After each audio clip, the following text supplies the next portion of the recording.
Spent his entire life always busy with doing community work, whether it was in shul or whether it was in the school system or just in the neighborhood. He always was the one, Mr. Schwartz, they came to Mr. Schwartz. So whoever, Ba'amuna, you can be sure, you can believe that HaKadosh Baruch Hu Yishan's heart, that Hashem would repay them the rewards. I have another shot on this, but I'm not going to say it right now because since they're paying me by time, I don't want to abuse it. And finally, I want to end up with the prayer of Avor Rachamim. It's a prayer that we talk about the souls that departed us, and it's a beautiful prayer. I urge everyone to read it in English in art school books or any other siddurim you have. You have it in English in the Pilas Hashem. And there's a phrase over here that says, it talks about all those that gave their lives for the sanctification of God's name. And then it says, Anahovim v'haneimim v'chayeyem ub'mosam lo nifrodim. The loved ones, the sweet ones, in their lifetime and in their death, they're not really departed from us. So I ask the question, I can understand why we're saying this for those departed, those that we love. When they died, they're not really separated from us.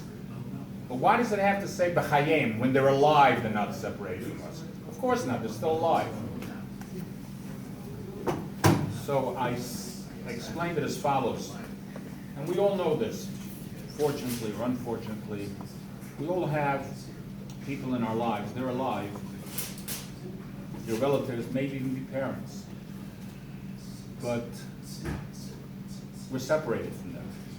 We're not involved with their lives, and the parents are not involved in your life. You know, you go off, you get married, you move away, and your parents can be living around the corner, or in my case, my parents lived in Miami Beach.